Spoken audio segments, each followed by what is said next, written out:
around. Then I think we are live now. Good evening and welcome everyone to the third edition of ESSENTIA, Pensar Lisboa, Think Lisbon. My name is José Gil Duarte, ESSENTIA founder and CEO, and I will be your host for this event. We will enjoy it and we hope you enjoy also. Pensar Lisboa is a forum which was set up in 2018 by ESSENTIA to debate the main issues affecting Lisbon, including themes like preserving the city's envious lifestyle quality for all stakeholders, make it enjoyable for both locals and overseas visitors alike. This format promotes an across-the-border approach which is open, dynamic, and constructive concerning the themes covered by each event. Each mentor, guest taking part in Pensar Lisboa, Think Lisbon, will foster content sharing while bringing fresh reflections and innovative solutions for the ways in which Lisbon could develop in the future. The theme for today is what city we envision.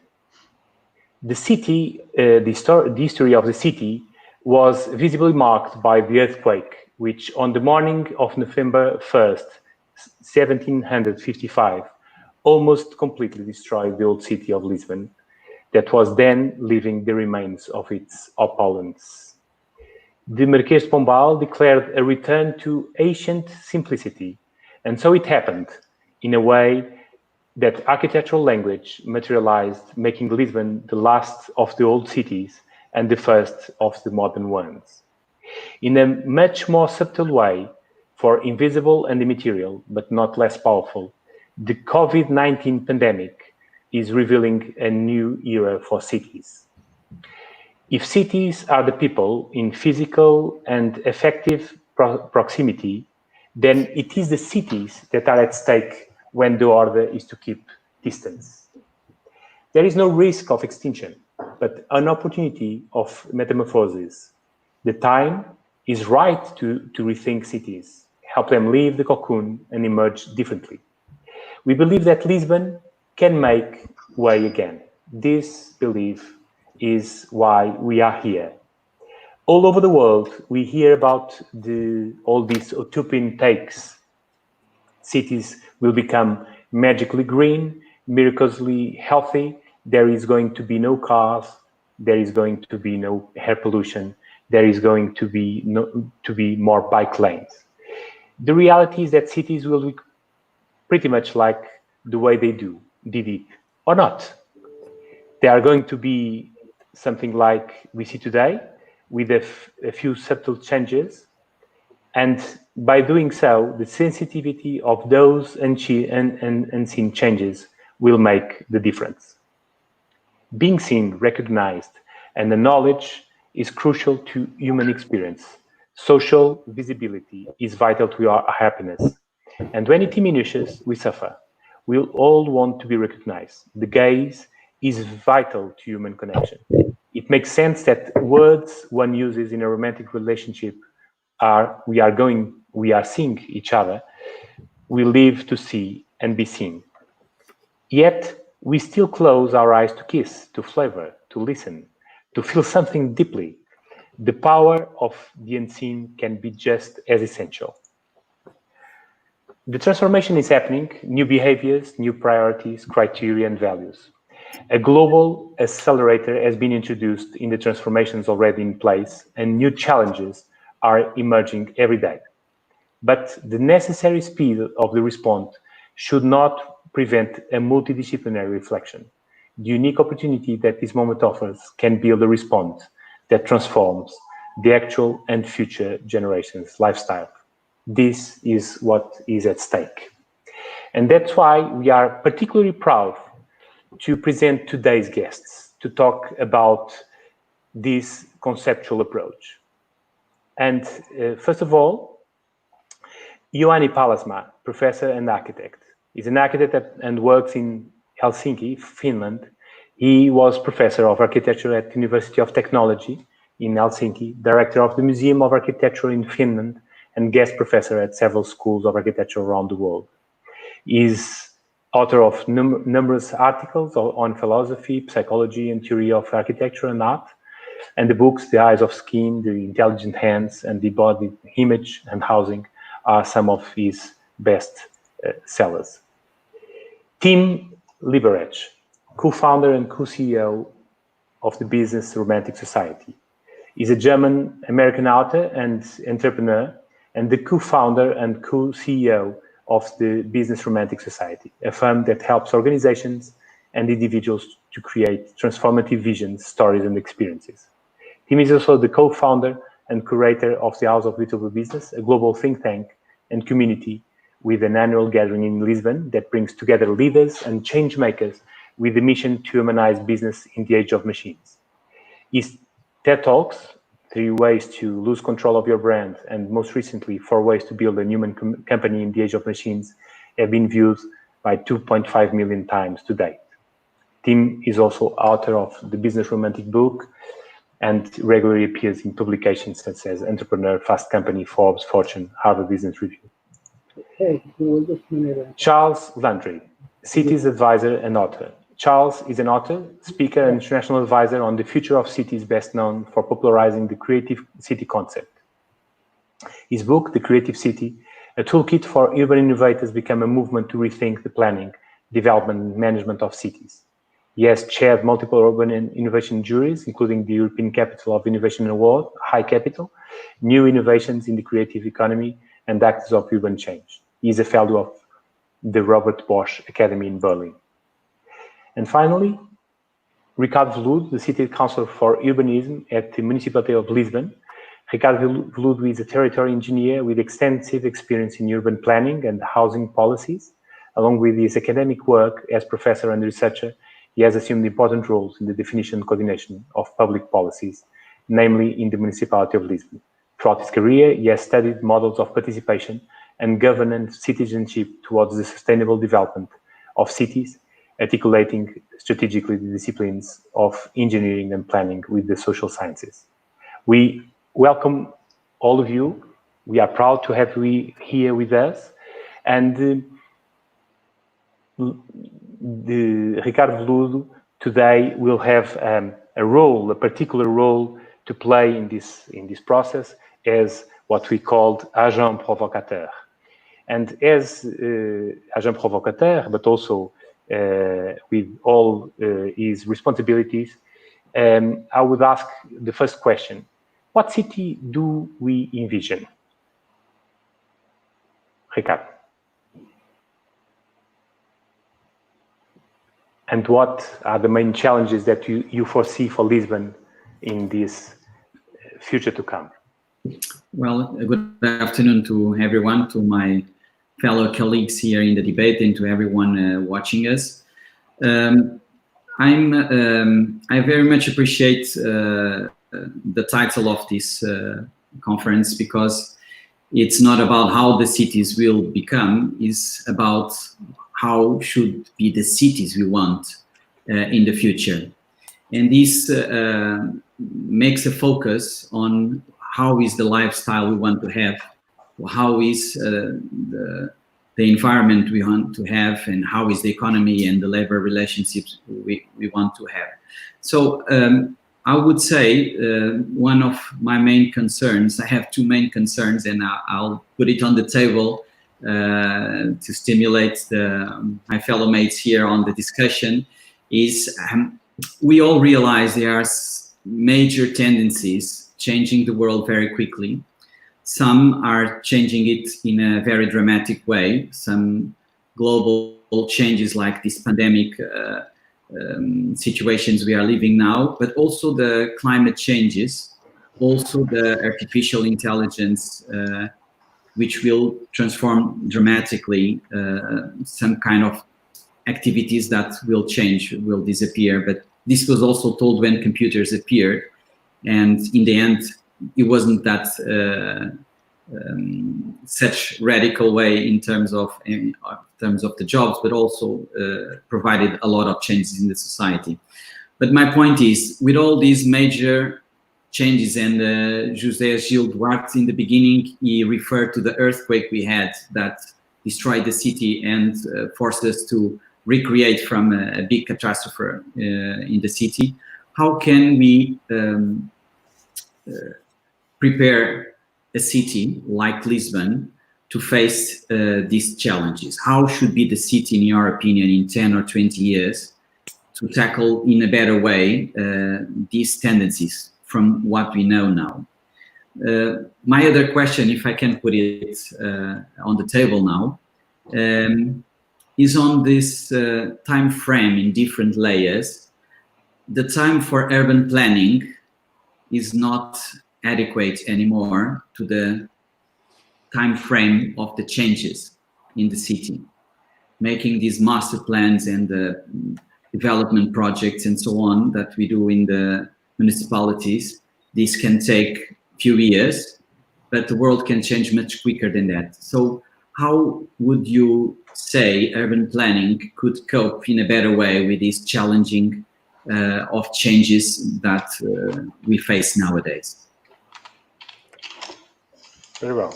Then a bigger challenge that came to the table, and perhaps I could start with Wani Palasma, if you want to bring this first challenge that was raised by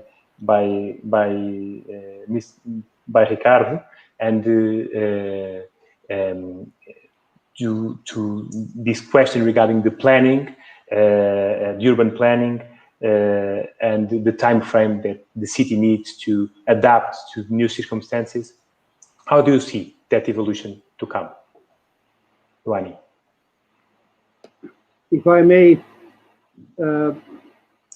speak about a wider perspective, I have been very concerned during this pandemic time, and even before that, of the fact that mankind has somehow lost interest in future. The future was subject matter in literature and cinema since the beginning of last century, and especially during the 60s, it became a very central theme of discussion, and particularly stimulated by the man's first visit to the moon. At that time also the Club of Rome was established, the science of futurology was established, etc., etc. But then suddenly the interest in future was lost in the end of that decade. And from 70s on, dystopias, negative views of future have dominated the discussion. And in today's world, it just seems that the perspective is extremely short. As was said in the introduction, processes are now extremely short, but that does not imply that we should not have or could not have long-term visions. So I just want to say this loss of the long time perspective as a fundamental problem in today's thinking. Thank you. Charles, do you want to add something on this first reflection? Well, the reflection, but I'm also looking at the first question, which I think is all part of it. How can we make the city more human to live, work and study and all of that? And what that just reminds me, there's a whole series of things that are using the word human. You know, the UN uses the word human. I'm involved in something called the Human City Award from Korea. I chaired a commission for the EU, which I called the Human-Centered Cities. There's lots of human. And I think Tim will help us when he links it into the AI discussion. But I think this is all to do with focusing on people rather than the mechanisms, the infrastructure. So switching things around from the people to the infrastructure rather than thinking of the infrastructure first. The second point is really the other big thing is about mission-oriented thinking, and Mariana Mazzucato, publicized that a lot. So if you take human and mission-oriented, these are two big movements. Now, of course, the hubris has been humbled, the hubris that is our world and the way we operate in it, because we know we've got a materially expansive, socially divisive, and environmentally hostile economic order, which is creating all sorts of implications, which results in the sort of places we have. And what that leads to is the question, rather than, as Bill Clinton said, the economy is stupid, you could say the paradigm is the problem, stupid. And this shift of paradigm and turning all that around in a different way is immensely difficult. And this is where storytelling, a compelling story that actually explains to all the interests that it's in their interest also to shift perspectives. But what's so difficult, I think, because we're in the eye of a storm, I feel, and this is a personal reflection, that there's a combination of a sense of utter clarity and confusion. Clarity in terms of what really matters. The vision, it's the biggest experiment ever, an unintended experiment in climate change, emissions reduction, and in many other things as well. So there's the clarity is coming, that you can see what a future is, which links to Johanni's point about thinking ahead.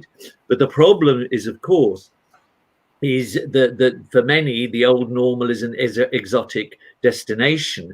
And there are a whole series of dilemmas that Lisbon will face. Of course, you feel safer in the car, but it's environmentally polluting.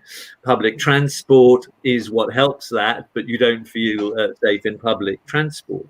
So what I think we really need to go back to is politics. And I'm so pleased that Ricardo is here, because there are thousands and millions of bureaucrats around the world who want to do good, but it's also the politicians and the linkage between politicians and public administrators and the business sectors together who need to think that through. And if one was being simple, what we're talking about is how can you bend the market to bigger picture purposes?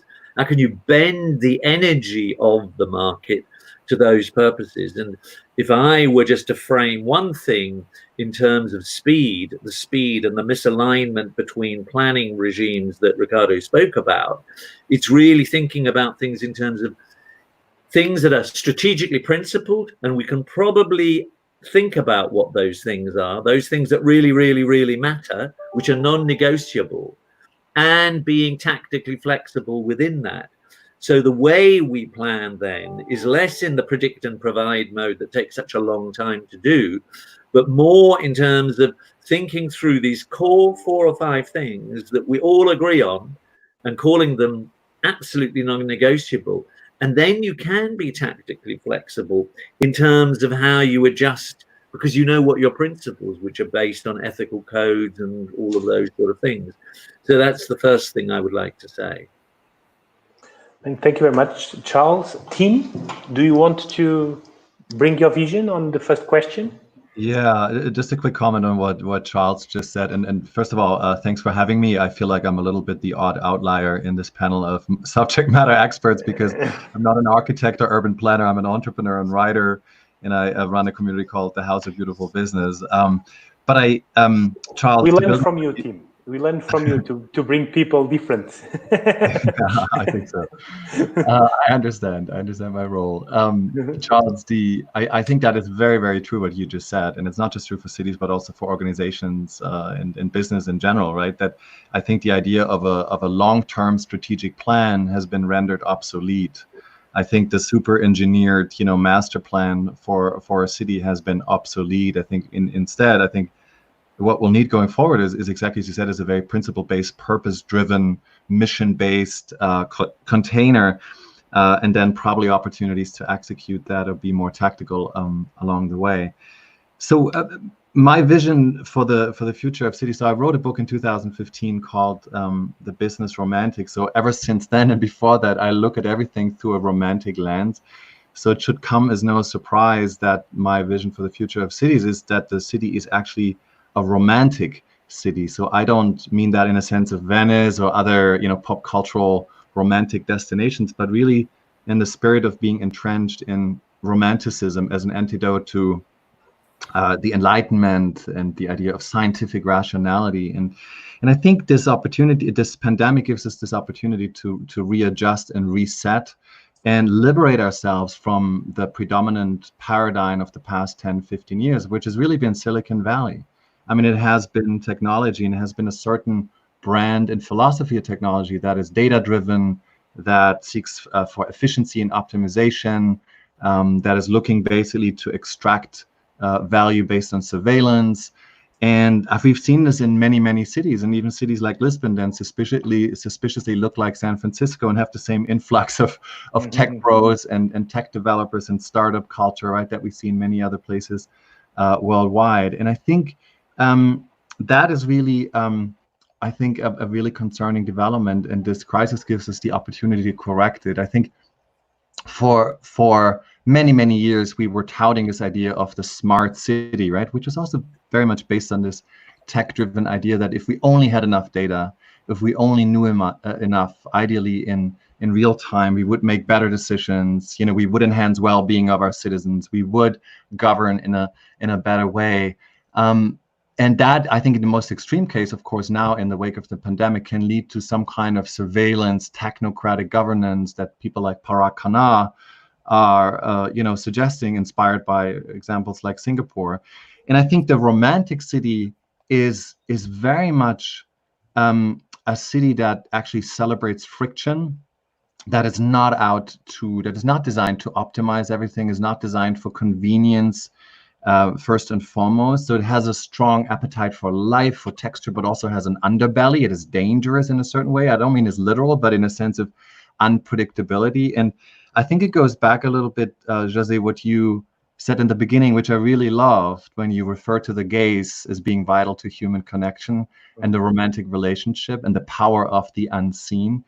And I think it's that mystery, it's that serendipity that I think is very important to restore. And aside from gentrification and congestion and maybe a return to suburban sprawl and other things that we'll be seeing and surveillance and so forth, I do have also one concern that all the right things that are now put into place, so bike lanes and greener cities and the 20-minute walk vision that Anne Hidalgo in Paris is sort of exported to other cities, I think those are all the right things to do. But I am a little bit worried that we are making the same mistake that the post-pandemic city then, based on these new design principles and beliefs, will again be very uniform, will again be, a universal bland template where every city looks alike. And I think that is very much the opposite to the idea that I have for the future of cities, which is, romantic. Mm-hmm. Thank you, Tim. Getting back to Giovanni, how can we make then city more human to live, to study, to work, to shop and play? With the challenge that Tim let us now. Well,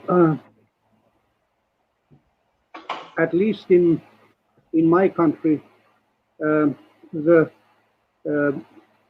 planners and also politicians, I think, have lost their visions and also lost their control. Helsinki, for instance, which is used to be a very beautiful city, is being now badly distorted by quantitatively ambitious and economically ambitious construction. That's why I brought up the lack of visions, which also applies to in politics. Somehow we have lost also political visionaries. I don't see urban visions anymore. There used to be such ideas and projects through the modern era, not always successful, in fact, rarely successful, but yet there were these visions and ambitions. Now I think everything has become or is becoming too pragmatic and too short span for creating something of real cultural and human value. Thank you, Ioanni.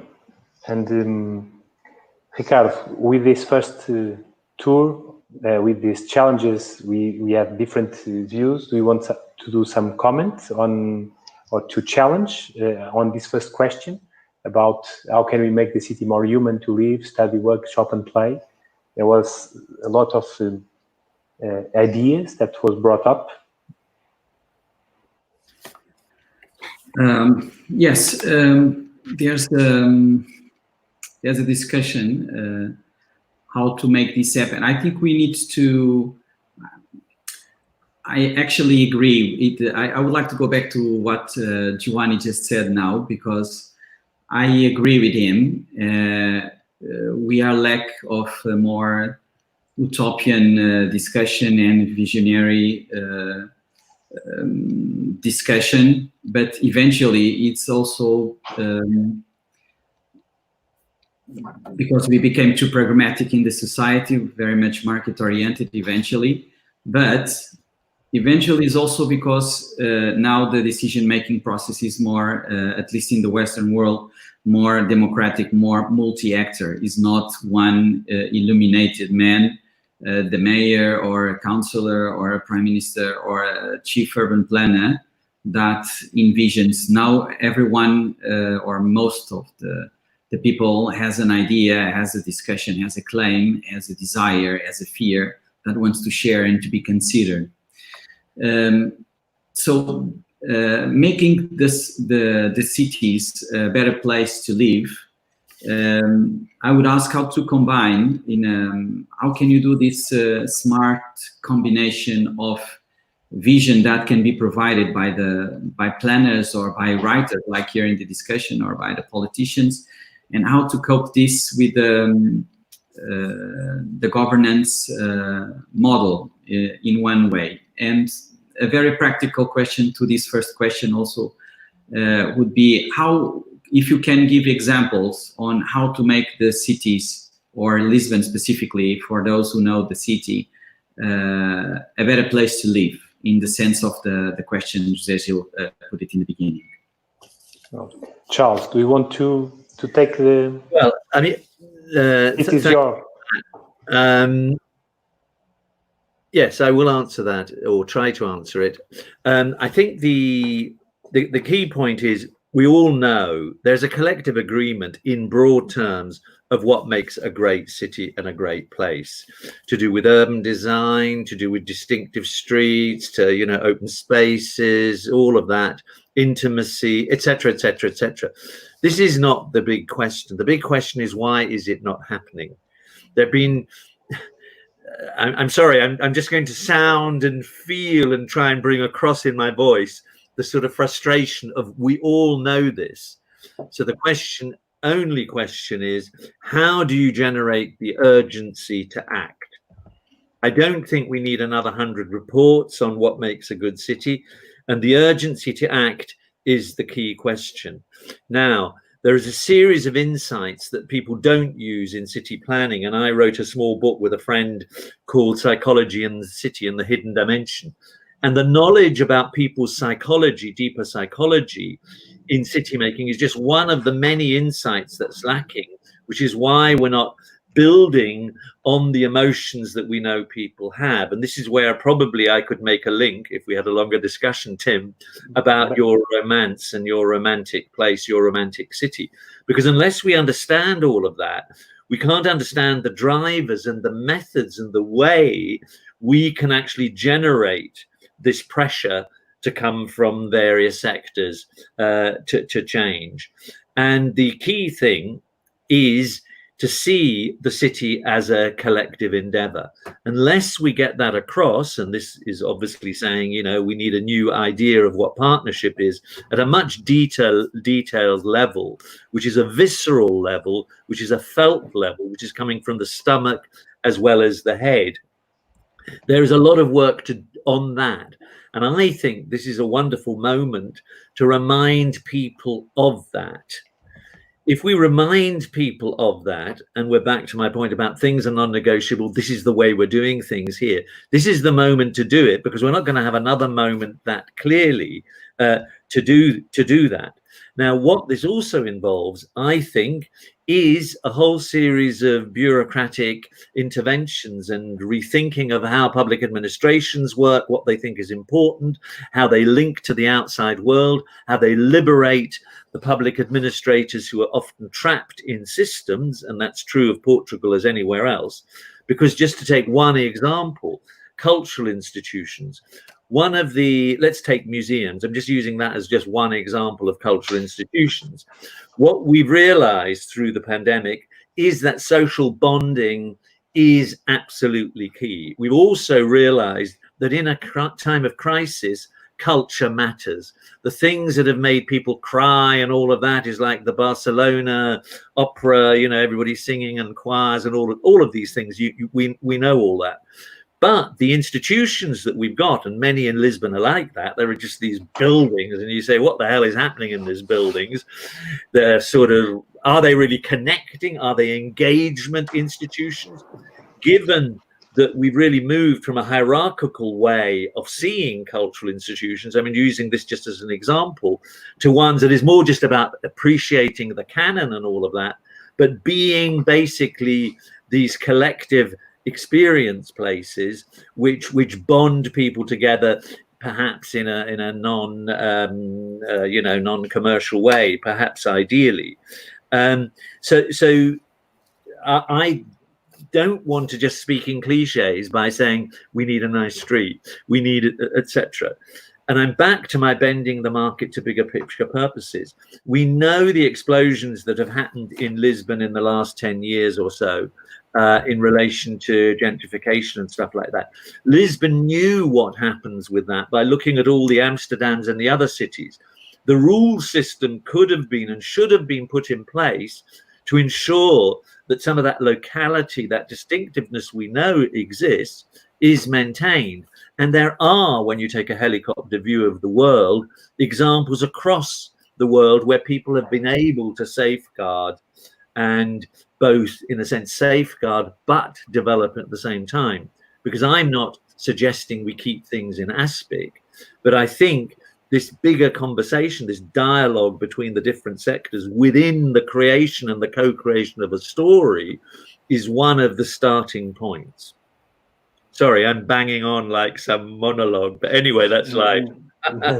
No, but Charles, taking only your final sentences, some examples that you have seen to answer to Ricardo. You have examples that you like, that you think could be inspirational or motivational for Lisbon? I mean, you know, obviously lots of places have been destroyed. You know, Singapore had lots of things, and now it's a bit like a museum to have the India Quarter, and then they have Sentosa Park, which is recreating the past in a theme park. Obviously, we don't want that. But there are, you know, just take Amsterdam, because there's a parallel between the problems you had historically between Airbnb and the pressures from tourism. If you took that, there is a series of areas in Amsterdam North and South and so on. If you look at their big We Make the City conference, all of these people were there, and they found new ways of negotiating, for example, I'm just using this as one example, between incomers and existing inhabitants. And that did mean rule systems that don't let the market completely free. It contains it. It doesn't say no market, it just contains it in a different way. What it's also done, and I haven't used one word, which is a big word, obviously, in the way the Western city, Western as distinct from the top-down city of, let's say, China has developed, is, of course, the participative imperative that we all in general tend to agree with that we want to allow citizens to be makers, shapers, co-creators of their evolving city. But that's also about taking control. And for example, again, there, I mean, later on we can somehow on the web or something put the examples. There are examples of, you know, you've got a horrible area, let's say in Amsterdam, there's one I think in Amsterdam North, where the local community, it was allowed that the local community could take and challenge the state. There's a new law in the Netherlands that you can challenge the state as a community to take over services. So they took over, for example, the rubbish collection services, which earned money for the local community, but it was also them empowering their community. So it localized things more. Now, we well know that within the pandemic, looking at it beyond Lisbon and let's say Portugal as a whole, that the balance between the city core, the big city, and the peripheries is likely to change, because if you're only working in an office for 3 days a week or 2 days a week, of course you can live further and further apart. You can live in Cañas de Reña or somewhere else, Óbidos or somewhere, and it's completely fine. But you then will miss some of the buzz that you get from the city. So of course you will try and recreate it there. So there's going to be an interesting rebalancing of things. Also, is going to be a rebalancing in terms of mobility systems, quite clearly. And you may need to, I mean, Lisbon's a bit difficult with cobbled streets, but in flatter cities, it's very easy to rebalance how streets are made up, you know, a 5 kilometers part, a 10 kilometer, a 15, a 30. So there's lots of interesting ideas we could have, which is what this storytelling is about, to at least have them on the agenda. Tim, it did make sense, that approach that Charles was proposing to your romantic city? Yeah, I mean, it always makes me a little bit nervous when someone says we've figured out what the good city is. So I'm a little bit skeptical about this being sort of a template that we can implement, and there are objective criteria for the good city. So I think I would challenge that. I think I would rather see a variety of approaches there than us sort of agreeing on a consensus that there is such thing as a good city per se. I do agree with the what you said about pragmatism, Ricardo, and of course economism and market forces, and Johanny, the lack of vision. And I think there's maybe two sacred cows that need to be slaughtered. One is this idea that inclusivity and a democratic decision-making process produces better outcomes.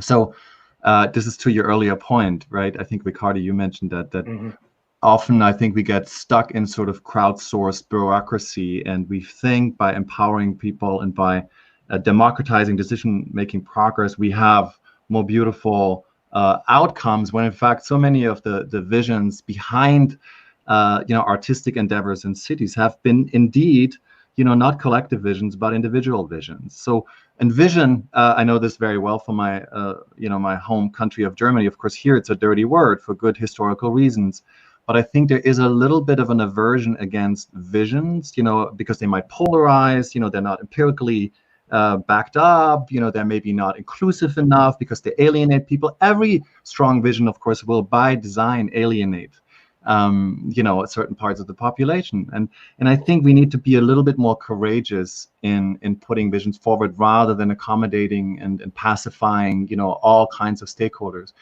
And one more thought on the notion of stakeholders. I think the stakeholders are also changing, whether we like it or not. I don't believe in human-centered design. I think human-centered design is actually I think is a little bit nostalgic, and I think what that was.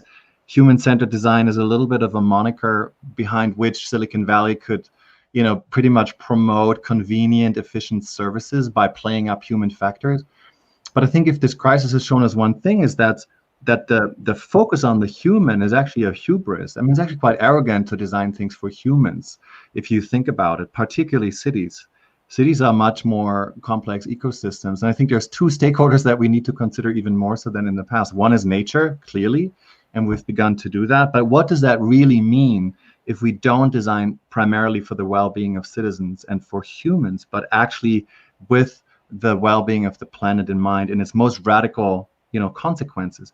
And I think the other stakeholder that will more and more, I think, play a part in this conversation is artificial intelligence. There is a whole new breed of intelligence, I think, that is entering our societies. Right now, it's still pretty lame and it's pretty stupid for the most part. There is no artificial general intelligence. But of course, that's going to change how our cities will operate. There is a new stakeholder there, a new partnership with machines, I think, that we also need to design for. And this is, I think, why human-centered design is a little bit of a tricky thing. And there's actually been some interesting exhibitions by Paola Antonelli, Broken Nature, where she was saying, she's basically looking at this distorted relationship between human-centered design and nature and a number of other efforts. So as a provocation, I would just say, yes, maybe we need more freedom and license to formulate visions. And then secondly, I think the stakeholders are changing. It's not just about human-centered design anymore. Not from that point, Tim, but on the earlier one, when I said we roughly know, I don't mean in specific terms, because every city will respond differently to what they think is right. But within that, I do think there are a series of principles. I just take one principle that people broadly, cross-culturally, I think, agree, that you do want a bit of diversity, let's say, in a street. So that's a principle. So that's saying the opposite of, I don't want to have every chain I know across the world all on the same street, and that's my city. That's what I mean by an example. We all know what we want. There are probably 6 or 7 things like that. So that was just a sort of clarification. Mm-hmm. Thank you, Charles. Ricardo?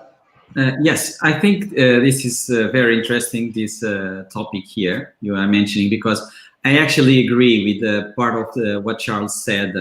And I was actually having some fun listening to him, because I felt to say sometimes the same, but I don't.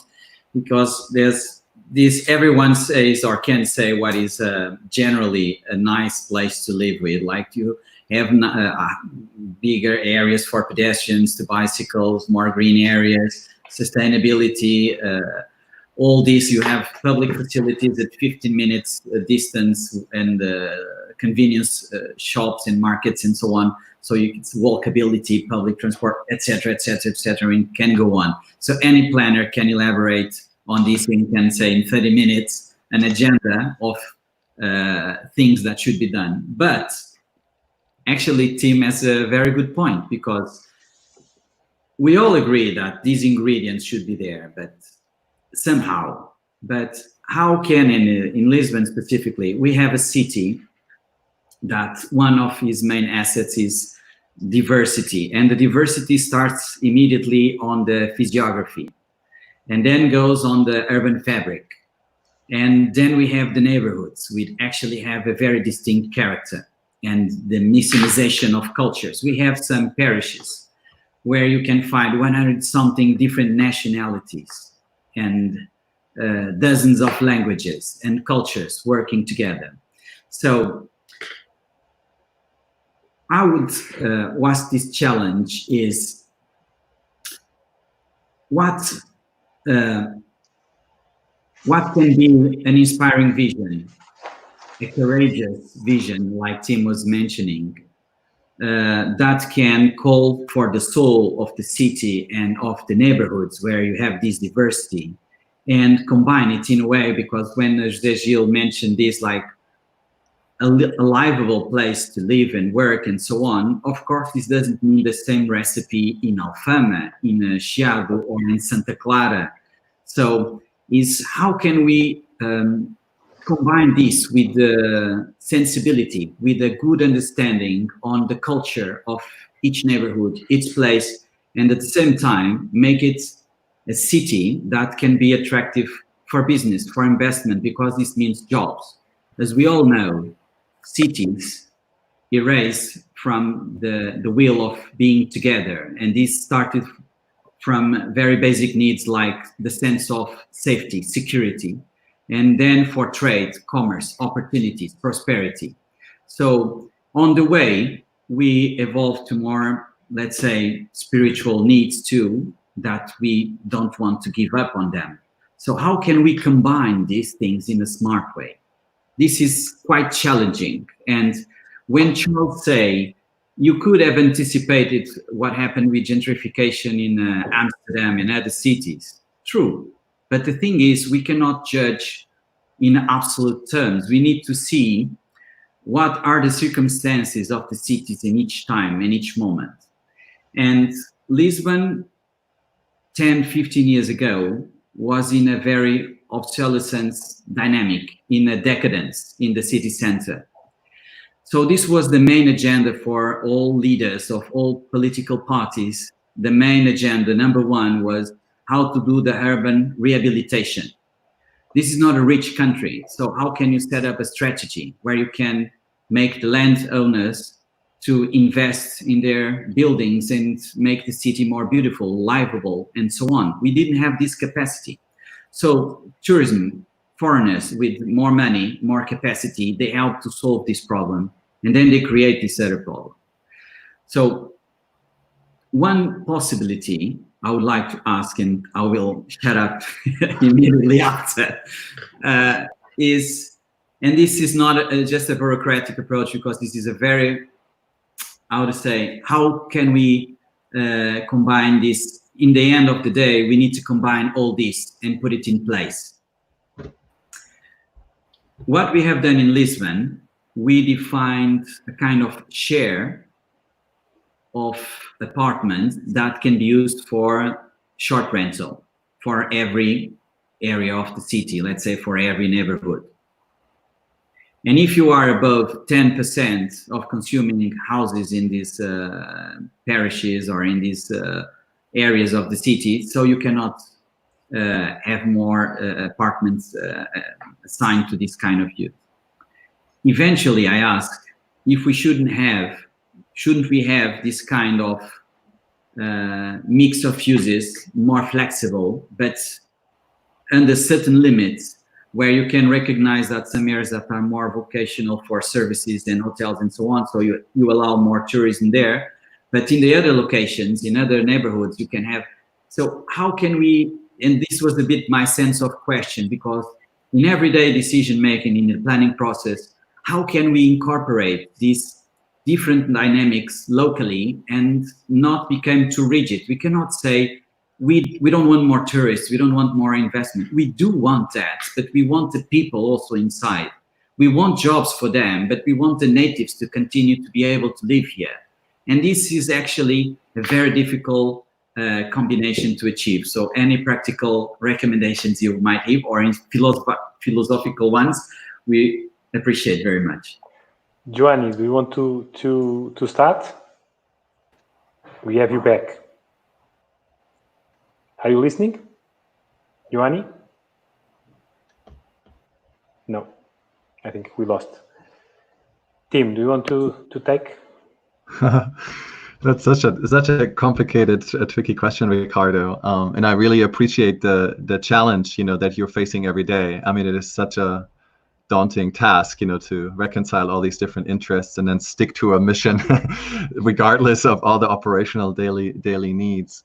I think two things I would maybe propose. I mean, one is I just really want to double down on the importance of vision and having a story and for your city, because that is your North Star, and you can make decisions, I believe, based on that, and always refer back to that. And it's inspiring. It's a blueprint. It provides guidance, but it's of course inspiring both for citizens of your city and tourists alike.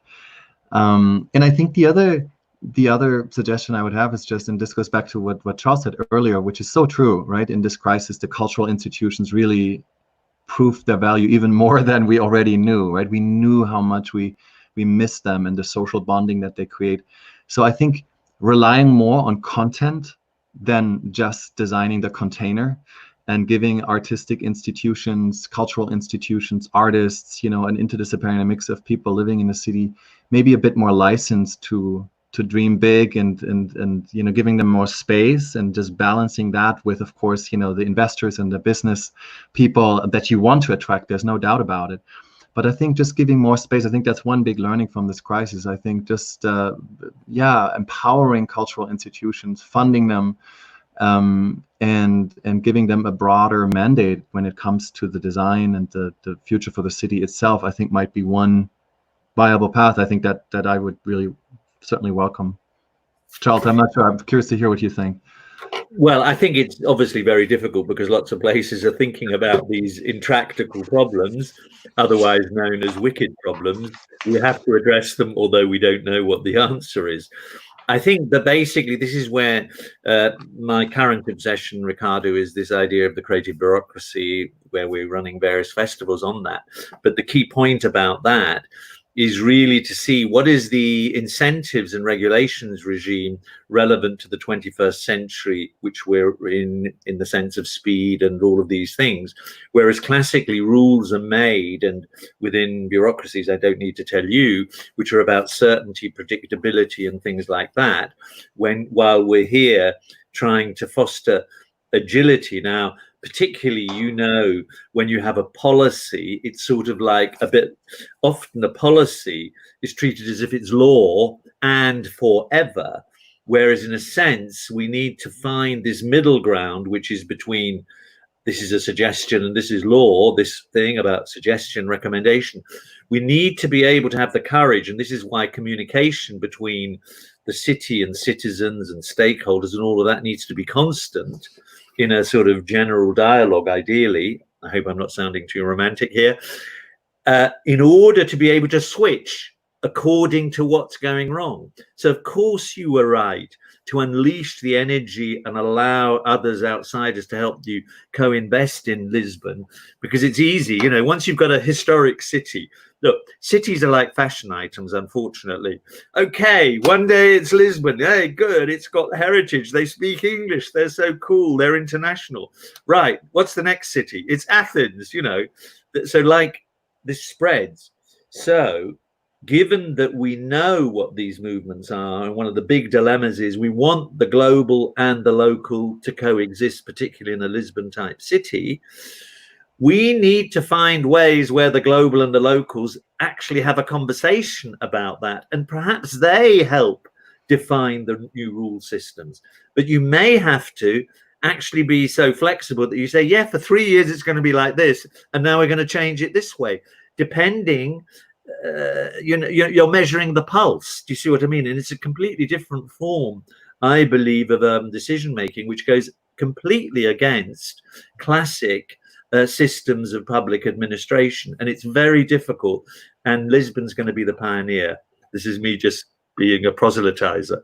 Very well, Giovanni, you are back to our listening now. Do you want to contribute on this challenge that was brought by Ricardo on the? I don't know if you heard.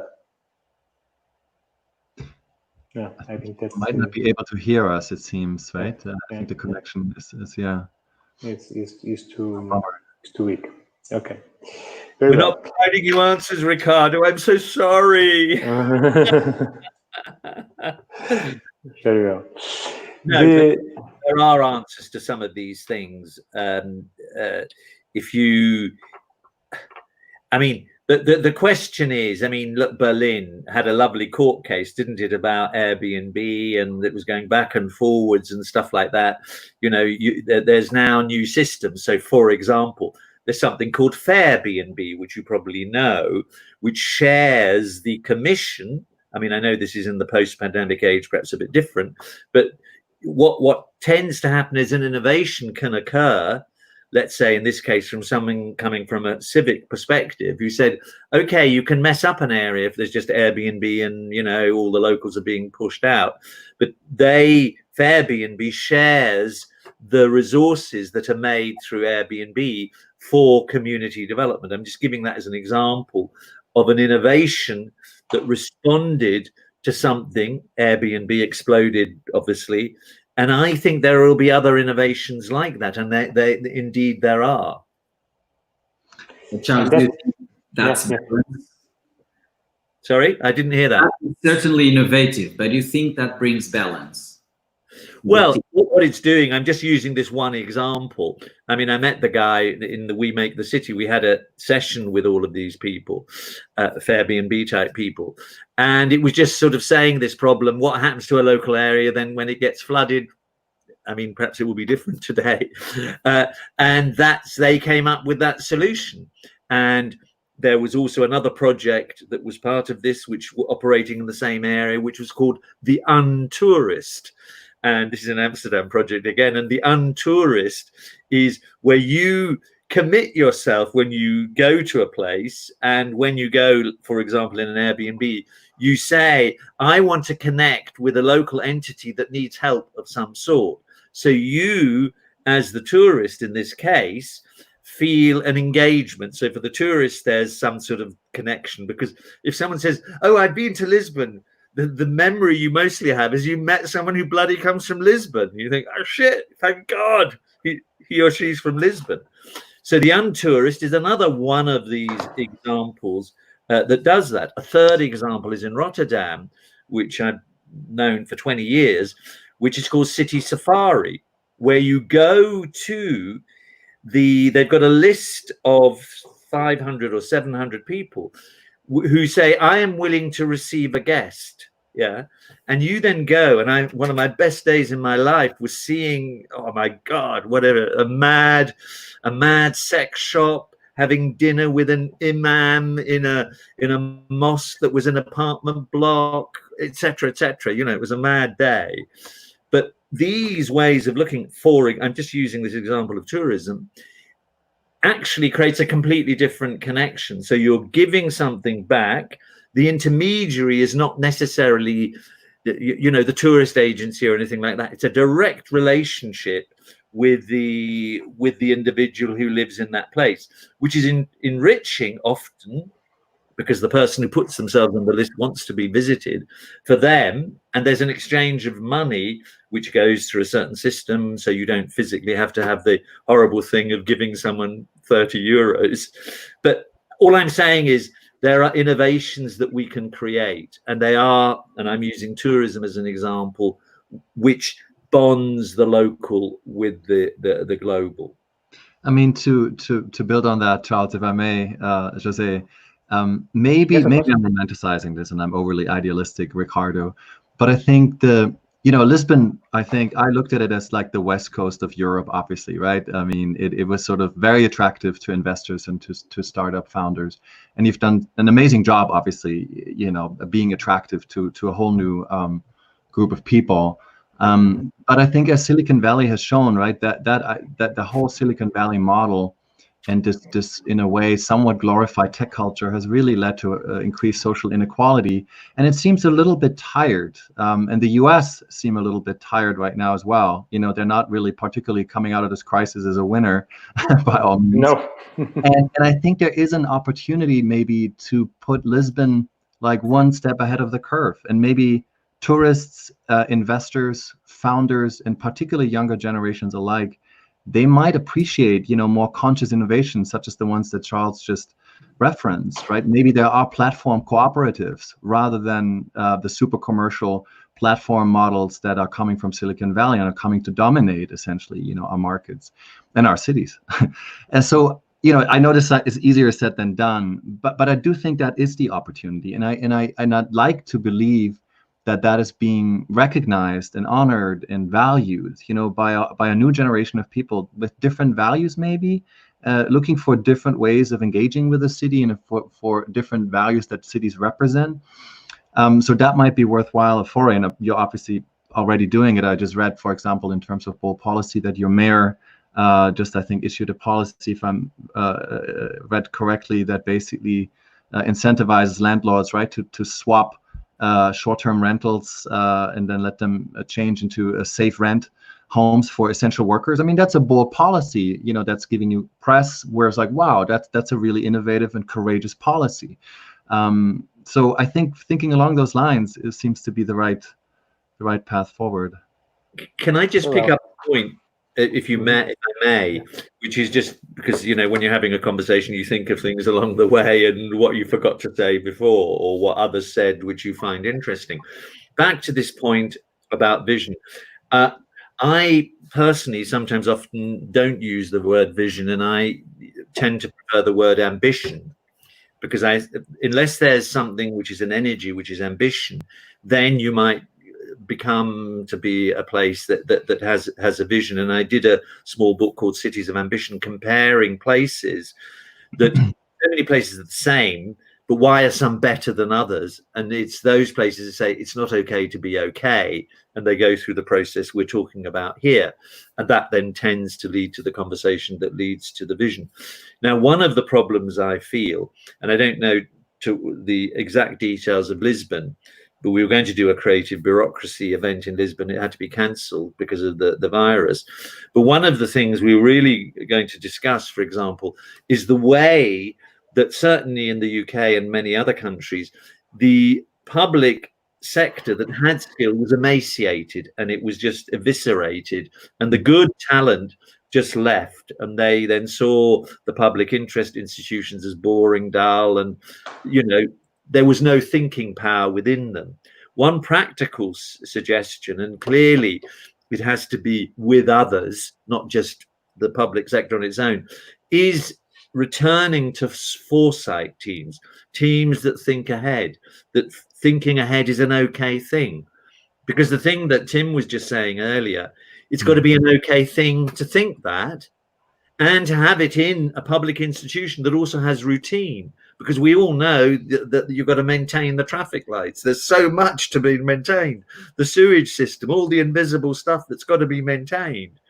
But within these institutions that can become so dull, if they're not allowed to live, we need to allow interesting people, mavericks, humble mavericks, who don't think they know everything, but they're mavericks. They've got to be allowed to have some voice and within these institutions, so that it's embedded. Forward thinking is embedded in the institution, and that requires often lateral thinking. There's so much to say on that, but anyway, that's just one idea. And Charles, I'll pick from that one to the second question of that forum, and I think it's the right tone. Who is going to make it? What is the role of public and private co-creation? Do you want to take from there? Oh, I'm going to give it over to Tim, because I'm hanging on all the time. I'm moving around. I've got a glass of wine. And maybe I'm less exuberant. Gosh, yeah, I'm not sure I'm the right person to answer that question, since I'm really not intimately involved or familiar, with the processes. I mean, I did work when I still worked at a design company in Silicon Valley. I did work with the New Cities Foundation, and on a project called Purpose City in Dallas, actually, and I think we ask ourselves exactly that question, like, what is the right mix of public-private partnerships? Who are the players? And obviously, I mean, what I said earlier, I think is important. That it's just a broad range of partnerships, and it's not just business and the city government. Tim, in terms of what your interests are in general, and what you've done and what you've written, you've effectively answered the question. Obviously not every private sector entity is wonderful and has this bigger spirit and has this soulfulness. I love the fact that you used the word soul, by the way, Ricardo. Has this soulfulness, but there are more and more companies. I mean, in terms of our festival of bureaucracy, one of them is Imagine One, which is a group of big, all the big private sector companies. You say, this crisis is big, we don't need to just talk about it, we need to do something. So there are, in Lisbon, there's bound to be some incredibly interesting private sector companies somewhere. Perhaps one starts with them, then one obviously widens it out to the skeptics. But that's where we always come back to story. If the story speaks to me in such a way that I feel and I know what my role in that story is, then I will act. This is my point about how do you generate urgency to act. That's always the question. I'm sorry that what I said earlier was very glib, where I say we know what the good city is. But what I'm really trying to say is, okay, how do we act? And that's the only thing that matters. And that, I believe personally will help the Ricardos of this world, because if this joint group sort of lifts you up and has this wide breadth and isn't just seen as whatever, you know what I'm saying, as a narrow interest, that just helps you. I mean, city making is a collective endeavor. Sorry, I'm repeating my sentences. May I stimulate this gentleman for 2 questions related with this topic? I see it as we need a kind of curators in a multi-level approach here. It's like curators for the urban fabric for the city. So we have someone that these curators can be curators for the neighborhoods, like those who live there and they have a more or less clear idea, the things that generate the sense of belonging, their identity there, and they have a kind of abstract sense of belonging to certain neighborhoods here. This doesn't happen in all neighborhoods, but some of them you have this. We figured out that some people that live in Almada in the South Bank, they say, I'm from Alfama.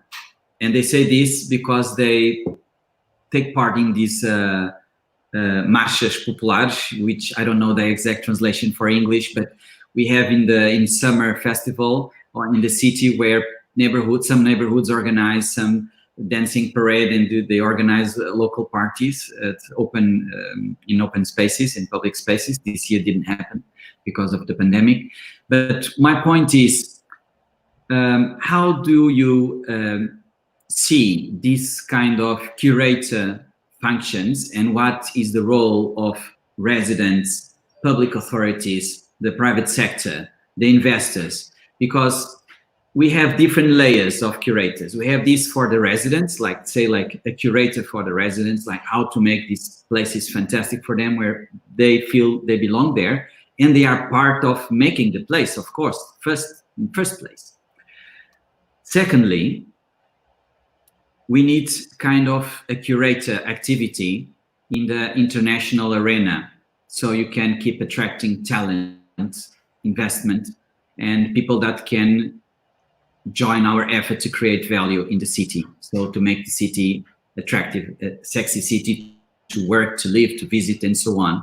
And that you don't do this tour like, now I go to Lisbon and then I go to Athens because I do the check. No, each time you come, you can experience differently, because you can experience in an immersive way the authenticity of places, and there are always new stories happening. So in the end, do you see this job as this function? How could it exist, make sense to exist in a multi-level? How could this work? This makes any sense for you guys? The word curation here, so I'm absolutely delighted that you used it. I know the word curation is overused, but historically one had things like town centre managers and things like that, which were normally financed by the retail community, and it was a bit limited. And effectively, a neighborhood is like a stage and a canvas, and so the word is an okay word, I think, to use, curator. And I think it's actually a new sort of profession, because that person, it may be difficult to have it in one person, but certainly the group that encompasses that curation needs to have lots of knowledges.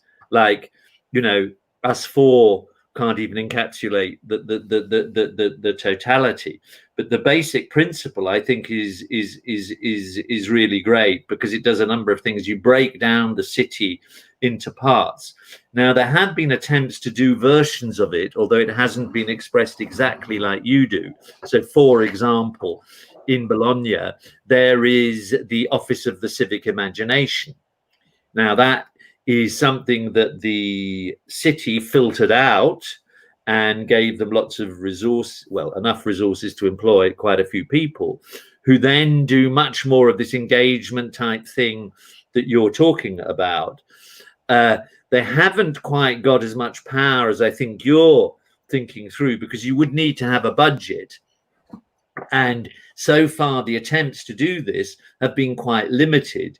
You know, you have Birmingham, for example, in Britain, gave budgets to neighborhoods to do whatever they like, or the classic thing, you know, citizens budgeting on an aspect of a budget in an area, but it always ends up, as you know, in let's have a bit more of a park. Whereas I think what you're talking about is a combination. I think the curation at a local level shouldn't just be, oh, let it all be very nice and we'll just have a nice little party and a parade. It should also create the link to do with jobs, because, you know, there may be some old factory there and you do the classic thing and you divide it up into spaces, and that's jobs as well. I mean, job opportunities, which may be cheaper than in the center of the city. In terms of your bigger curation or something like that, that is interesting to me, and I don't know the answer. And because I'm running out of answers, are you ready for me to throw the question at you, Tim, yet? For the bigger curator to attract the external No, help? I can't answer that question either, but let me answer your question, Ricardo. I really like the idea. Curate comes from the Latin cura, right? So it means to care. Yeah, yeah. The full origin of the word. And I like this multi-tiered approach. And I like the idea that it strengthens both urgency and gives people agency. And I like that it also encapsulates the power of gathering and the power of experience design and thinking about cities as experiences. And I sort of can't help but think of Estonia's model of sort of an e-citizenship. You know, there is maybe also something like being a virtual resident of Lisbon with a certain set of powers and responsibilities for people who are, you know, fans and lovers of Lisbon and come occasionally, like myself. You know, giving them a mandate, but also more responsibility when it comes to how they enter the city and what they leave behind and how they design the city or co-created. So I quite like the idea, and I wasn't aware of that. It's already, as Charles mentioned, it seems like, you know, that's not a completely new idea, but it seems like it's still pioneering enough and certainly valuable. No, but I think that Ricardo described it very sharply in a very good way, I think, in comparison to others. And I completely agree. You know, the thing you just mentioned about the e-citizenship of Estonia is a really good example, because I remember Barcelona used to have something called ambassadors, and, you know, you used to be ambassador, but they didn't really, you know, there were too many ambassadors. They had 3,000 or whatever. And you didn't know what your role was. But I think this idea of generating commitment, because if someone says, what's your identity? In my case, my identity is obviously a bit mixed up. You know, I was born in Britain, but my parents were German. They've got a name called Landry. I'm a fake. My grandfather was an opera singer. Do you know what I mean? So I've got a mixed identity. I studied in Italy. So we're all a bit mixed up. So therefore, I want to have a detailed link to a place, and if I'm like Tim obviously has one, that really is a powerful resource, and particularly if it's framed in the notion of rights to and responsibilities for. I think that link between rights and responsibility is really important. Too much of the globalized movement has been really, hey, I'm hip and all of that. And when I wrote The Civic City in a Nomadic World, I was monitoring all these websites that sort of say, hey, where's the next cool place? And there's all this stuff. Oh, the hip list, and then Lisbon. Oh, have you heard of the latest place? And then people just going in, but just using the city, which is why I'm so pleased that Tim said rights and responsibilities. And just one more thought on that, Ricardo, is also I keep thinking, I mean, we all know that tribes and clubs are very popular and people are looking for new ways to build identity. So maybe rather than being a member of Soho House, you know, you're a member of Lisbon, right? That is your new club. That's much more interesting, by the way. Much more diverse, for sure. So I yeah, less exclusive. Less exclusive, yeah. More inclusive. Tim, taking from there, what kind of role could play communities like the one that you have formed around the House of Utility Business, for instance, for a city like Lisbon?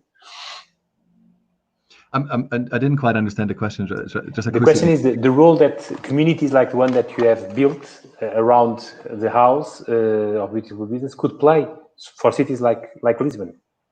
How do you think? Yeah, I mean, first of all, we ran our annual gathering in Lisbon, I think 3 times since 2017. And we first brought 350 people, and then last year it was 750 people. And we actually did, in collaboration with the city of Lisbon, we actually had an experience I called the Soul of Lisbon, Ricardo, where we asked tourists at the Praça de Comércio who are passing by, basically to fill out a form and say, what is the soul of Lisbon, and what am I going to do as a tourist to honor it? That was quite interesting. And so what I'm trying to say is, of course, every community, every traveling community of international doers, thinkers, has a responsibility in, to the city that they visit and that they're a part of, even if it's just once a year. So we're trying to, muster that and reinforce it as much as we can. I think the other interesting thing is maybe that there's some lessons to be learned from how communities are organized, or what communities actually, what makes them stick together, what connects them. And I use the word community very, very cautiously, because a lot of communities that are called communities are not communities. They're pseudo communities, and they're based on transactional needs, right? Every single business has a community manager now. I do think we have one, and I think there are lessons to be learned in terms of what connects them. And maybe the most important quality of a community is intimacy. It's social and emotional intimacy. They don't have to be like-minded, but I think they need to be able to be close to one another. And that is enabled by mostly, I would say, emotional experiences. And the city, of course, I think, Charles, you mentioned this earlier. I think the term intimacy, the city is the essential laboratory for social and emotional intimacy in so many ways. So it might be quite interesting, I think, to think of a city as a global community, and look at some of the design principles that go into community architecture and building. Thank you, Tim. That brings us to the third question that was placed. Unfortunately, we lost Ioanni Palasma. He's in Eastern Finland, and he has problems of connection. But the third question is, what immediate and future action respond to the needs of today's and coming generations? That brought us to the vision and the capacity to answer this huge challenge. Charles. Okay. Well, I tend to want to. We all know there's great problems around the world, etc., etc. But I want to and prefer to look at things through the glass half full approach, which is, to some extent, I'm repeating what we've said already, which is to say, this is an opportunity. And to actually tell that firmly, that this is our big opportunity to become what we really wanted to become, and the best that Lisbon can be, obviously different from Porto, etc., etc. And I think if that is said firmly, and to continually actually either reframe things, but always go from the positive starting point, there is a solution, we can solve it, and so on, to, in a sense, generate that energy, because I think energy / ambition is a resource which is worth, if I don't want to translate it into money, but it's an incredible resource, and ideally renewable resource. So that's just point one, which is to saying we have this opportunity and we are going to use that opportunity. That might just mean, at a practical level, a whole series of things that might seem very boring if you break it down into silos. You might say, and we've got a micro mobility strategy and it looks like this. So you can break down your silos on that, on the various disciplines that affect the city. So those would be two things I would say.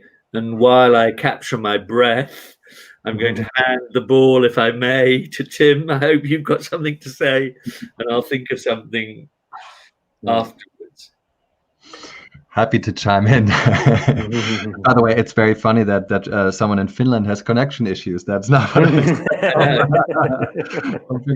Are you in Berlin? Are you in Berlin? I'm actually, usually I am. I'm actually in Stuttgart right now with my dad in the southern part. All right, yeah. No, I think I think we're such. I concur with Charles. I think this is such an opportunity. I would name it. We're not in a post-pandemic age, right? We are in a pandemic age, and will be for a long time. I think let's make no mistake. Social distancing and many other new social protocols will be with us for quite a while. And I think it might be interesting to make that the topic of a series of visioning exercises. So I would put a call out and say, if you haven't already done so, Ricardo, let's think about, the pandemic, the Lisbon in the pandemic / post-pandemic era. What is the vision? What is the ambition of the city? How do we design with social distancing in mind, not just for the next few months, but long term? What is going to change? How can we make our public infrastructure more flexible? How can we repurpose stadiums, hotels, other property? How can we increase good density? And ask all these questions, of course, that are now top of mind. But really, I think go through a visioning process that maybe is experiential, that is fun, that is engaging, and that, by the way, also engages, not just white middle-aged men like ourselves, but a much more diverse group of people, younger folks, right, across generations. I think that could be quite interesting if done in the right way. I realize that's not a revolutionary suggestion for you, but I think the time is right for that, and that's probably gonna produce some interesting outcomes. And it will definitely also, I think, increase a civic sense of ownership and co-creation. Yeah. May I use my provocative perspective to be my precise? Oh, sorry. Sorry. Go ahead. In terms of, there are just a couple of points on what Tim said. We're used to thinking that connection means overcrowded places. If we think of connection, where do you feel more something? Is it in a group of 10?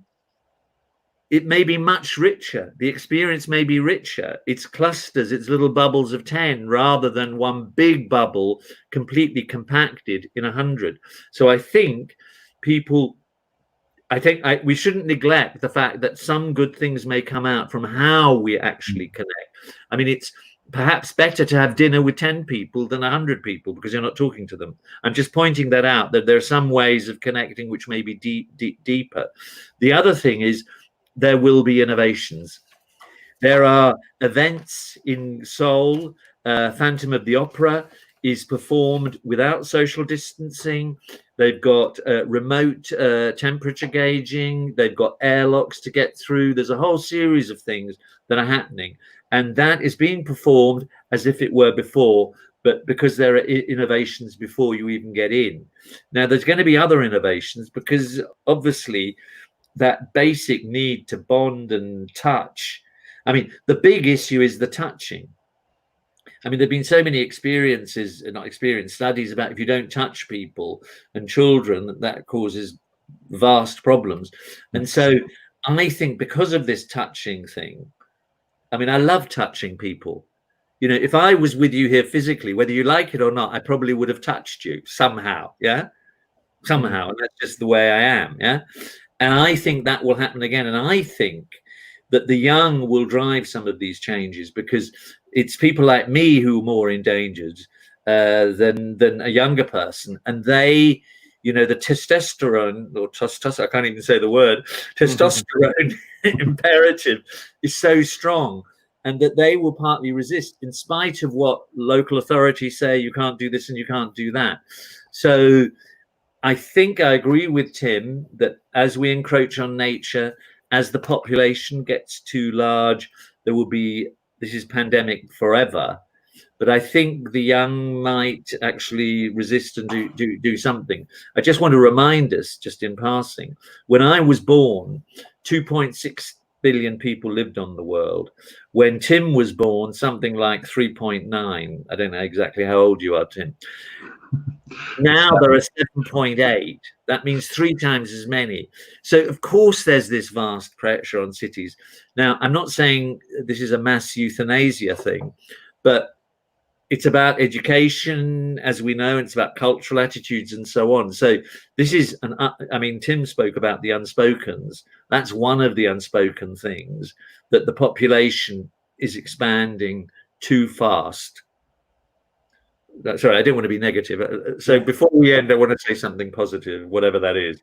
And maybe just one more thing, but perhaps, you know, the ambition then is not only to be a healthy city or the healthiest city in an age of pandemics, but it's also the one that makes distance most beautiful. So maybe Lisbon is going to be, maybe the design task is to be the city known for the most beautiful socially distant restaurants, you know, the city known for the most beautifully designed socially distant movie theaters. And it makes me think of 2 things. Like my hometown Stuttgart did a series of concerts, one-to-one concerts. So the opera here, they're basically performing concerts where one musician is performing for one visitor, one listener at a time. So speaking of intimacy, and they're hugely popular. And then Barcelona, the Liceo, the opera, you may have seen it, they performed when they reopened a concert for trees in the audience, which was such a beautiful statement and a beautiful way to make distance beautiful, you know, with nature being the literally the audience. So I think there are constraints that will actually spur innovation. And I think that, you know, I think just reframing our thinking a little bit and turning an apparent weakness into a strength, I think could be quite interesting. Yeah, agreed. Yeah, I think we are facing now a disruptive event, this pandemic. We don't know how long it's going to stay. One of the last pandemics we had with HIV continues among us for more than 30 years, killed more than 30 million people, and we have learned to live with it.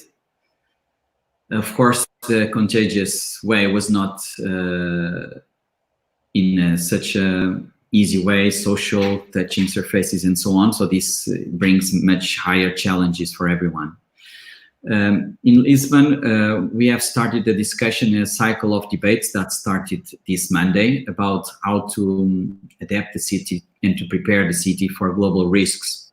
And we have a series of sessions until autumn. It's going to be like 12 sessions. The next one is Monday and is about what we have learned in the past, how cities became prosper after a pandemic or epidemic major event. Because before the advent of transportation, aerial transportation and global mobility, we didn't have so much pandemics. We had epidemics because they didn't spread so much as it can happen now. This brings in different challenge. But my point here is the following, and I would just give this question for you is, we again, as you mentioned along your interventions during the debate, we also have here 2 time frames at least. One is we have to adapt immediately, no planning. We have to use what we know from the past and from present to adapt immediately. So in Lisbon, we prepared a kind of a manual for urban tactics. The urban planning department, we delivered a manual with the mobility department, how to make guidance and rules for the civil parishes, the shops, to adapt their esplanades, how we can conquer space for pedestrians and create new green areas, how we can make the streets more comfortable to walk in the summer with more shades, because we should be more on the streets and lower density. We still have problems to tackle in the suburbs. The transportation systems still have some crowds. In our municipality mobility company, Carris, things are being respected. We have this, we manage. So we have like one level is like the emergency, let's say like contingency measures to adapt immediately and cope with the situation. It's under control in Lisbon and in Portugal generally. We have some focus of contagious, but they are very located and identify the reasons. But during this situation, some problems keep the same, and they can increase severity to the pandemic, like the housing affordability. All this discussion of experience in the city and so on is marvelous to have curators.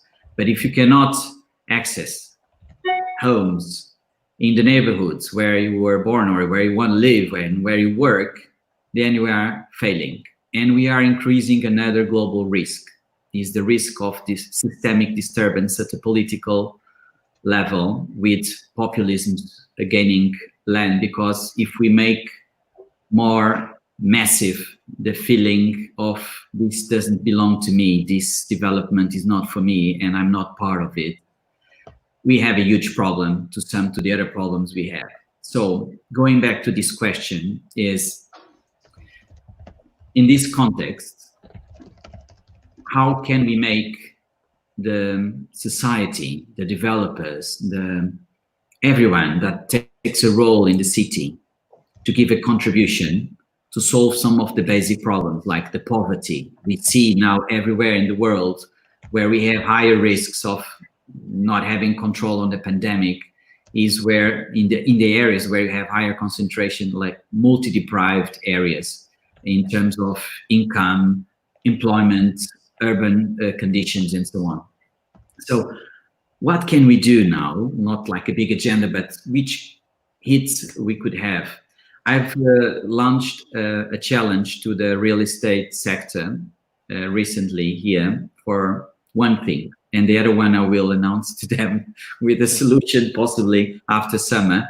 One was, how can you guys use your financial capacity and your wish also to value your assets to create cultural value to the city? How can you be generators to create or enhance the soul of the city? So I asked them, are you available to finance a major program of public art so we can give expression to the city culture, neighborhood culture, and so on? The answer was positive. Let's see how is the money flowing in the next few weeks when we put in place this solution. But what also can be the role of the private sector in delivering affordable housing and to deal with poverty? So these are major challenges. This is like human development challenges, but they exist in the local level. They exist in the cities. In each city, they exist in the neighborhoods.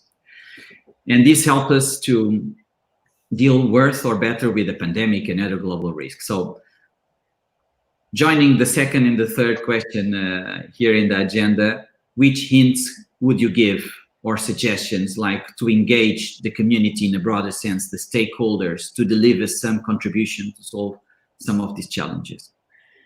Well, thank you for giving a sort of meaning of life set of questions that are completely difficult to solve. But actually, there are some good examples. I'll just give you an example. I mean, I think one of the drives towards globalization was often the reduction in local banks, local saving companies, all of that, the caixas in Spain or the local banks in Italy, as an example. But there's an interesting place that you should look at, which is called Favara in Sicily, Favara, which basically the guy who's organized the revitalization of this small town, and I know this is not Lisbon, but basically what he calculated is that the inhabitants of Favara in their savings accounts have 50 million euros. So this is seemingly a poor town, but they've got 50 million. He's basically set up the Society for the Public Good and is basically saying, look, 10% of what you've got in these savings accounts, which is in somewhere, you know, in New York or something, is 5 million euros. That could pay, in that context, a real massive revitalization of Favara. So what I'm saying here is to relocalize and to encourage, in this case, citizens, and it could be banks and other institutions, to do some aspect of what they're doing by relocalizing it. I just think that Society of the Public Good idea and those statistics I just told you is quite interesting.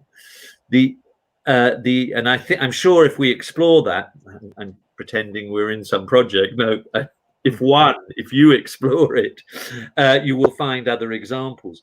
The other thing, which is your populism point, which is a more difficult one, and I'm sure Tim can respond to this perhaps better than me, which is when I wrote the Civic City thing, I really discovered that the more people feel overwhelmed and things seem out of control, and clearly new tech and AI and all of that is overwhelming people because they don't feel they understand it.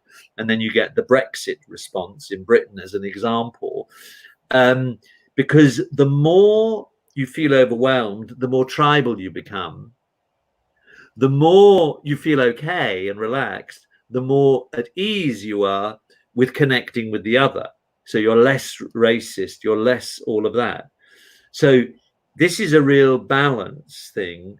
How can you, to some extent, and I hope Tim's got the answer here, is make people feel they're not going to be overwhelmed by all this new tech stuff, or that we're talking about then, instead of smart cities, smart citizens, don't like the word in any case, but where people feel they are more in control of their surroundings. On the affordability thing, that is, of course, affordability. If you're in it, if you take a map of cities in Europe, there are more cities that are actually declining than growing. So the affordability thing is in these 40 hubs in Europe, not in the 500 ones that are broadly declining. Actually, I mean, you know what I'm getting at. But I think the pandemic is going to change the way the city core works, because if people are going to be working at home for all sorts of reasons, because they like it, or companies like Twitter say you can work at home forever, all of that because it saves them money, there's an economic driver here as well. There's a lot of space in cities which needs to be rethought. Now, it may well be there's an oversupply of space in city centres, which may, I don't know, may be an opportunity for a reduction in price. That's only things that are coming to my mind for the moment. But over to you, Tim. And just like the idea of batting with you, throwing a virtual ball to you. Yeah, I think I dropped that ball. No, I don't want to take up more airtime here. I think everything has been said. I don't really have anything to add that is much different from what Charles said. Also, I think we're coming to a close, and over to you, Jose. Thank you for all. I have here some questions from the audience. One challenge that was brought and from what you just mentioned. You don't think that without the danger today of not having a vision could bring to from a city perspective for a need to more as a political reaction to more control over the citizens, as we are assisting in some eastern countries, and to through AI, through other forms of control, that this opportunity that we have been talking about, meaning the opportunity to bring a new vision, to bring new answers, to generate diversity, to create the connection, to generate intimacy that Tim was talking about. By not doing so, we are opening the window to a more controlled system, to a more uniform system, to a more standardized approach, to a more uniformized approach to cities. Charles. I can comment on that. I may. That threat is, I think, is very real. And Ezra Klein, the American public intellectual and podcast host and journalist, once said, I care. I don't nearly care as much about my own privacy as I care about the health of my mother. So in other words, when it comes to a trade-off between privacy and the health of ourselves and our loved ones, of course we're tempted to favor the latter over the former, and privacy considerations might very much be the the victim of that. And technology does allow us, and it's already of course being practiced through surveillance cameras at large scale. Since 9/11, of course, a lot has changed at airports and our city infrastructure in that regard. And yeah, I mean, I do see a future where we live in a controlled environment that is surveyed by AI, that is where decisions are made in real time based on data.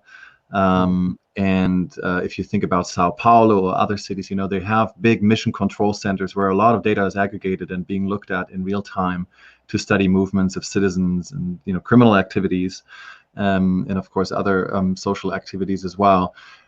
I think we have to be. I think the main lever against that is really predominantly awareness. It's naming it, it's having conversations about that, and being very honest about what level of surveillance we need and we tolerate, and we do need a certain level of surveillance, I believe, in the future city, of course.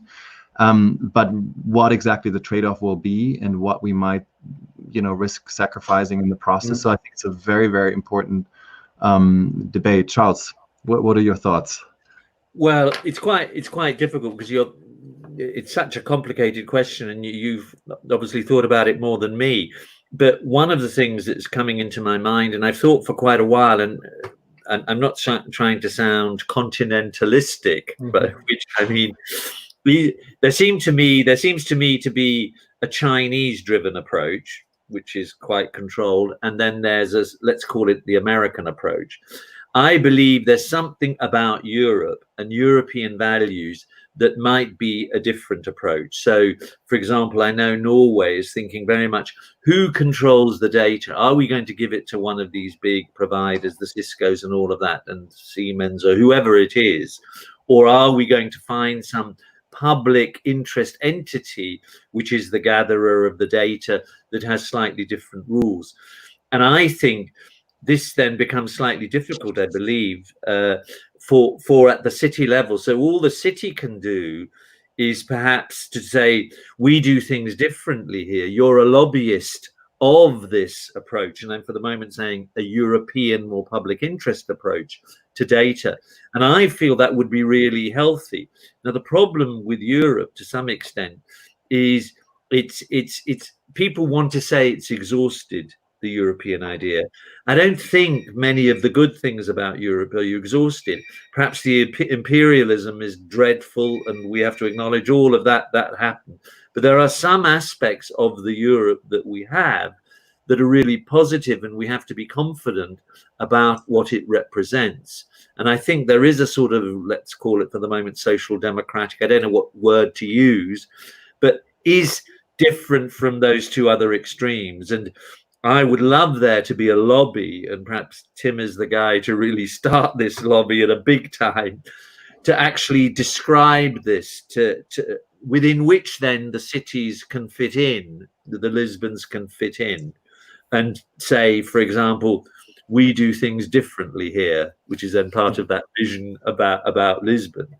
And to be fair, Europe has already, I mean, with the GDPR, regulation, with all of its complexities and pitfalls, but it's been a major step, and Europe has really entered, I think, the market of privacy. And suddenly, of course, America and China are paying attention. And cynics say, well, ethics is the only thing that Europe has left in sort of the competition between, especially when it comes to AI. You might laugh at it, but I think that is it's and it's very much rooted in our humanist tradition, and we should play that card and strengthen it. it. We need to be confident about it, and not just say, when Trumpists and stuff say that we're all crap and whatever they might say, just be feeling confident but not arrogant, confidently humble, humbly confident, whatever the words are, but just not let ourselves be pushed around in some sense. Of course. There is a role to play, clearly, from at this stage. Do you think, Ricardo, that is a danger that we are facing here in? Yeah, we surely do. I think when we look to what is happening in Hong Kong and in China, and you can realize how more authoritarian states, what this can generate. This is not clear what is going to happen. I think through our history, we had imbalances and then we rebalance again. I'm a deep believer in the human spirit and the capacity to find ways to regain the balance, and for this human sense of our society has to be preserved. Of course, this is a rather complex topic as we desire to have more convenience organization with the Google app saying how much time will take to get there. Probably you have the ads that you most appreciate instead of many other garbage you could be seeing. You want more organized schedules in the airplanes, in hospitals, and so on. Artificial intelligence is helping us to increase dramatically, also to save lives and so on in the medical care. But all this has a reverse. It's like when you have a weapon, you can use it to kill or to protect someone. So I don't find a clear answer for this. I think we need to be vigilant locally and globally. In Lisbon municipality, we take good care of this topic. We follow this regulation. We are sensitive to this case, but of course, the agenda of the problem is not at this level. This is in the corporate level of global companies, and this is at the intelligence service of many states, even the democratic ones. They have challenges in this matter, and it's always a dilemma if you are in a free country, in a democratic country, but you are aware of the intel means being used in other countries that can damage your infrastructure and have access to information and so on. And you can decide not to enter the game because you want to preserve certain boundaries. But if you don't enter the game, you can be captured by the other gamers. So it's a rather complex issue. That would be for a sequence of exactly. That will happen. That will happen. That will happen. Very well. I have a last question then to conclude. It's also from the audience saying that what would each of the speakers change in Lisbon if they had the power to do so? I cannot answer that question. No, that one is not. I already have some of the power, right? But I can explain what I intend to do with it. Do you mean physically or mentally? Both. Well, what I love about Portuguese people is their sort of softness. Now, I'm not saying they haven't got a hard edge, but I would love them in their softness to feel strong and confident about the sort of things we're saying, to be confident in we do things differently here, which has this ethical foundation, really, which is what we've been talking about. Similarly, I would want, and you're already doing this to some degree, Ricardo, from all that I can see, but I would want Lisbon to lead us into the future of cities. Be the role model, you know, show us the new frontiers. And yeah, you're the pioneer. Yeah. Exactly, Tim. Are you ready to take the challenge, Ricardo? That is the challenge of this forum, is exactly to see Lisbon as the introduction that was made at the beginning, exactly that, meaning that we feel that through all the characteristics that were mentioned in this forum, the Lisbon can lead the way, can have a role played in this moment. Okay? I think with what we try to do in this municipality with the mayor and all the councillors, we try to create a proper environment for the forces of the city to project herself for a better future. And me being here, is part of that effort to learn from those who have more experience in other geographies and experience other problems or similar problems to inspire us, and to try to make bridges with the stakeholders of the city, with the citizens, with the companies, with the investors.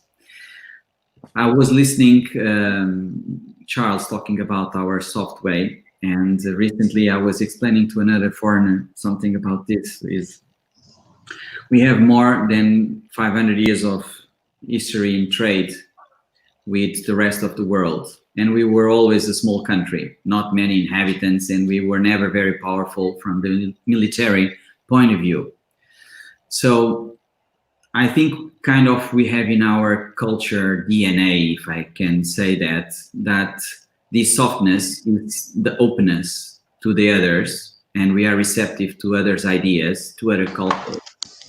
And we are also open to learn from other players in the city, to try to understand their point of view, their aims, and their forces. And I think I go back to the curator role, which we are doing our best to be a kind of curators, and also to stimulate other curators that are in the city. They are maybe not recognized with that status, but they do it.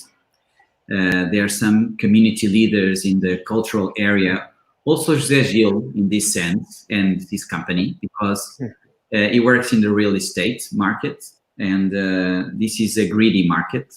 And of course you can be just led by greed, or you can also try to understand what can be the role of your company. How can you address your capacity to make a more inspiring city, a better future for everyone? Of course, the companies need and they want to make money. That's their role.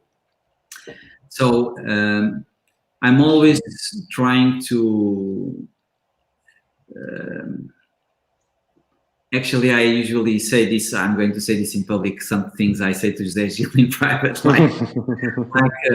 I spend some time with them, with their projects, yes, because I say, like, you guys are a bit masochist because you choose the most difficult projects in the city. Most of them, they have a lot of importance from the cultural heritage point of view. And this gives a lot of bureaucratic problems with many entities, with locals and so on. And they dedicate a lot of time and effort, and they try to bring good professionals to work with them. And they also have an open spirit, as we see here in the debate, to discuss with public authorities, thinkers, planners, investors, and so on. And this is actually the kind of environment we want to stimulate in the city. And we want to generate synergy between these forces. I did martial arts when I was a teenager, was very dedicated to that. I'm a short guy, you cannot see from the video. And one of the things I've learned is, like the discovery story I was mentioning, is there are very strong forces at place. And I think the art is to direct these forces to go in a direction that brings a better future for the community, and that these forces can still live, but they cannot be just wildly free. And if we, this is a job we cannot do individually alone, the politicians or a party. This is something we need to do by these discussions and other ways, to have an awareness in the community, in the business community, in the neighborhoods, with the citizens, in the cultural sector, so people can stand for or against something they think matters for their, as a group, for our future, for our community in the city. So this is what we are trying to do. And I hope when Tim, Charles, and oh, I forgot the name of our colleague. Ioanni Palasma. Yes, you come soon to Lisbon. I would be delighted to have some social proximity, even that it is with some physical distance, I don't like I hate this expression of social distance, because I think it's quite inappropriate. We should say physical distance, but we need desperately social proximity. And I think in Lisbon, in many places in the world, during the pandemic, you had quite touching stories, neighbors taking care of the other neighbors that are elder, going shopping for them, and the big mobilization. So this is social closeness being close, though you just leave the groceries at the door, you don't enter, and you don't shake hands, and you don't kiss, unless with the people you choose to have in your own apartment. That's it, folks. I would say like this. Then I would like to share with you my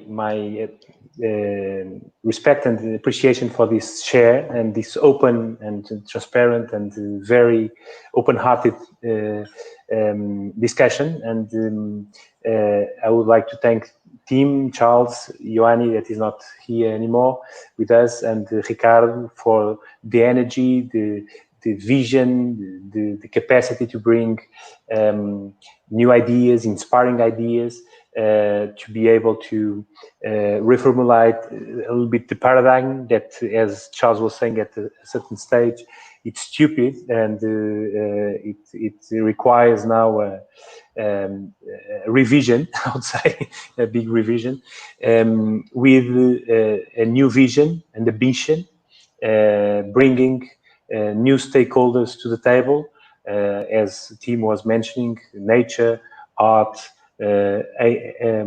AI, and but keeping in mind the capacity to generate diversity and predictability, in the sense that we generate richnesses in the connection and the contact. And I would like to really thank you for your energy that you put in this moment, to thank everybody that was following us during this period. I think I found it very, very interesting. I hope you too. And we see it in the next forum that will come soon. Thank you very much. Thank you. Good night. Bye-bye. Good night. Bye.